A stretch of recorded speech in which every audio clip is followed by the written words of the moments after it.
Okay, I've had a few people ask me about this cool blaster here from Zenduo Toys. This is the Gelflate QUASER DR12, I believe, also known as like a Cyberpunk 2077. And they wanted to know about putting a tracer on it. I know a lot of you guys love tracers, so I thought I'd figure out a quick way how to do that. So if you have access to a 3D printer, you can do it. And I'm going to post a link to the free 3D printer file, the STL file that you need to put a threaded tip on here. And if you don't have one, you can find someone to print it for you. So this is what the piece looks like, right? Here's a little threaded piece that's made for a gel blaster. And really what I did with this one is there's an inner metal barrel and there's room around here for it to go in on the, to go in so that the metal barrel's in the inner part of this threaded piece.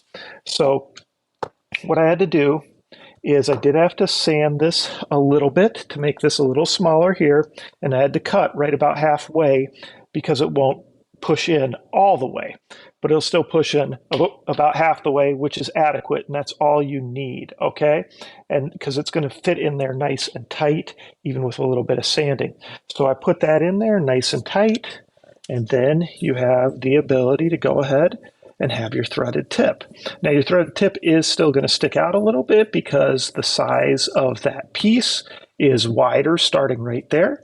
So that's what your threaded tip is going to stick out as. And you can go ahead and put a little thread saver on there if you want to do something like a thread saver when you're not using a tracer. Of course, you could use other fake suppressors or stuff. Like here's a, little knurled thread saver that could go on there. Of course, paint it orange.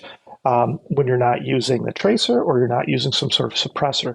So there's definitely a way to go about doing it. And this is the piece. So you can either print that up. If you do print it on your own, just make sure to do a nice job of sanding and filing the inside so it's nice and smooth. If you pay someone to print it, hopefully they'll do a really good job of printing it so there's no issues there. And this is just the T238 tracer that I'm showing you right here just because that's one of my favorite ones. So that's a quick, easy way to put a tracer on your QUASER DR12 from Zenduo Toys, also known as the Cyberpunk 2077.